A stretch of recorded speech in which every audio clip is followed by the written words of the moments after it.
It's tall racks till infinity. I used to have. Now, I think you stepped on people's toes a little bit with the Sarkodie track, the No Big Deal track. Oh yeah. It's all over social media. People have different opinions about it, like varying opinions, right? People Yeah. feel like you came for Stark. I'm gonna be objective here. I want you to tell me the backstory to that track and the thought process behind it. I don't think anyone that thinks that is actually listening to what I said, you know? Because, I mean, if you listen to what I said, I basically... So the whole story is, I met him, I think it was the MTV Base Awards or MTV Awards. It was here in South Africa a couple years ago. I can't remember the exact year, but I was performing at them and Future was there. So what happened was, I did my performance there.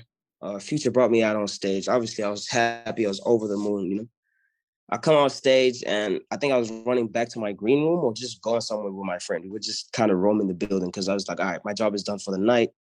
This was awesome. Now I can just walk around and meet all my favorite artists type of thing. And we bumped into Sark, you know. I think he was standing with his manager or it had to be somebody he worked with. And when I went up to him for a handshake, and obviously I was young as hell. I doubt he even knew who I was. Do you know what I mean? And even if he did, I don't think he thought I was that important type thing, you know? So I went up to him for like a handshake and he kind of just, you know, kind of just like snubbed me, so to say, you know?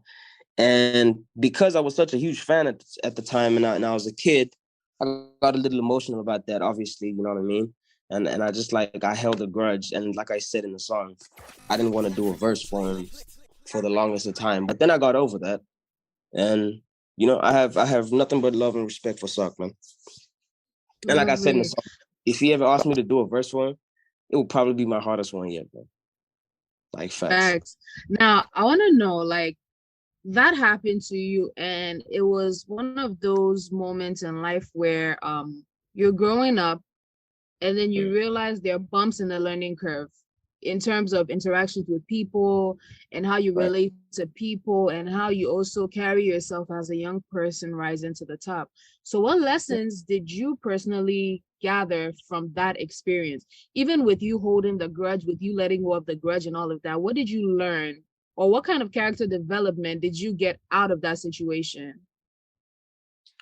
Um, I guess what I learned, and this was only like very late. Like this is recent. Like this only hit me recently. You know, I only got to a place where I was like, all right, you know what, this is childish. Recently, for all these years, I was kind of, I'm being honest right now, like 100%. But for all these years, I was kind of just like, nah. Anyone who ever, you know, treated me like I was nothing, you know, which is something you're not supposed to do to anybody. This wasn't just like a personal thing. I just kind of felt like, yo, people shouldn't act like that. Just because you're in a higher, better position, you know, that doesn't mean that when a young person that you inspire and that looks up to you, you know what I mean, that's also on his grind, comes up to you and tries to show you love and greet you, that doesn't mean you should snub them. You know what I mean? You're no better than anybody else in reality because we're all human beings, man. We are here to service each other in some way, you know, whether it's motivation, inspiration. Do you know what I mean? We're I supposed to feed feel off of you. each other's energies like that. But yeah. For the longest of time, I didn't see it. I was just like, I don't know, man. I was just emotional about it, to be honest. I don't think there's any other way to explain it. I was just very bitter and emotional about it, you know. Mm. I said, it got to a point where it was like, it wasn't something that was like in the front of my mind the entire time, but because I'd already like oath to myself that, you know, I wasn't ever gonna forgive. I just found myself in a place where I was just like a place of like resentment. You know what I mean? And then I kind of just one day just snapped out of it, and I was like, "Holy, what am I doing, man? This is dumb." Yeah. I feel you. But do you think that experience actually made you a better artist in terms of relation to your crowd and in terms of relation to your fans? Do you think if that moment didn't happen, you might have you might not have been as receptive to fans as you are today because you never felt that pain? Um, I don't think so. No, because I was already that kind of artist. I was already like the most promising up and coming artists, and I was treating everyone like they were my closest friends. Like I had WhatsApp groups with all my fans in them.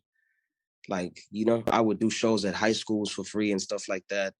I would do shows and put artists I had never even, you know, really interacted with before, just based off of their potential. I put them on stage. I go to high schools and have like a 30-minute session where we just giving away free tickets and letting people come on stage and rap and all that stuff.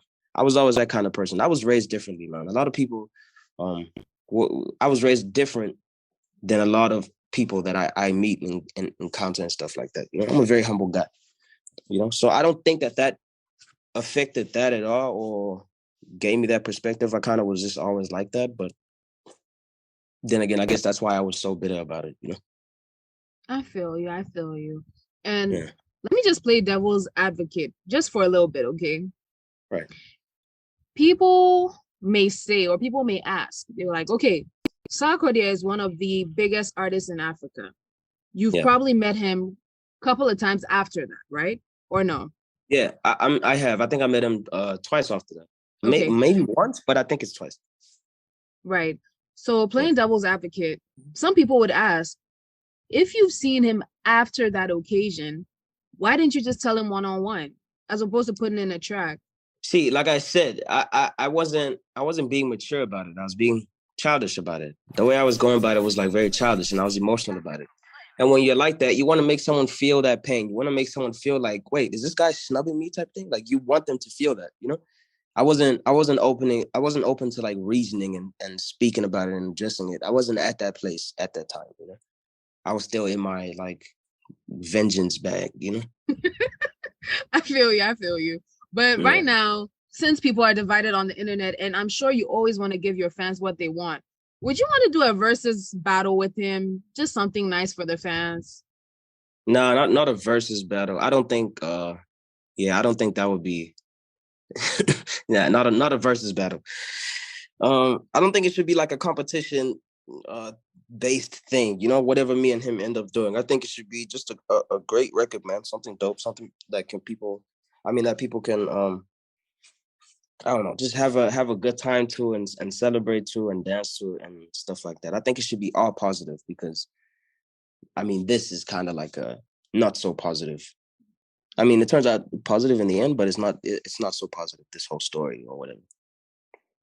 But I heard from a little birdie that you're working on a project and an upcoming album. So yeah.